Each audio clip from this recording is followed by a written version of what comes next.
بی رویا بسیار با هم تفاوت دارند. لطفاً در مورد رویاهای مورد بحث من برداشت غلط نکنید. من تنها درباره جنبه‌های مادی زندگی صحبت نمی‌کنم، بلکه به کارهای ساده‌ای مثل بردن خانواده به بهترین رستوران، بازی گلف آخر هفته‌ها، رفتن به تعطیلات طولانی و یا حتی نوشتن کتاب هم می‌اندیشم. اکثر ما در مرحله ایکاش هستیم. 3 مرحله زندگی.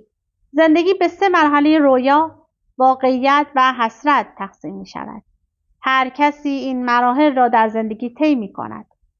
مرحله رویا مرحله است که شما می‌خواهید بر دنیا حکومت کنید و قهرمان شوید. در این مرحله شما خودتان و تواناییتان را برای تصرف دنیا باور دارید.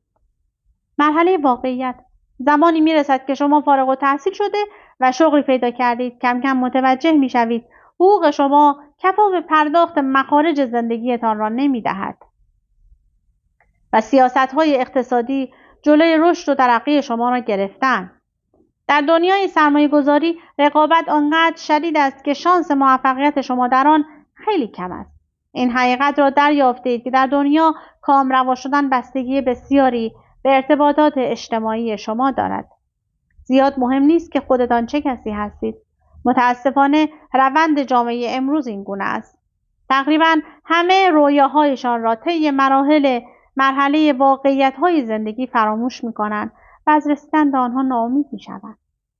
مرحله ایکاش مرحله پایانی زندگی ماست. زمانی است که دیگر پیر شده اید و روی صندلی راحتی نشسته اید و در حالی که نوه‌های شما کنارتان هستند شروع به تعریف داستان ایکاشتان می‌کنید. ایکاش زمانی که آقای بیل گیتس پیشنهاد همکاری با شرکتش را داد قبول می‌کردم. اگر در مرحله رویای زندگی هستید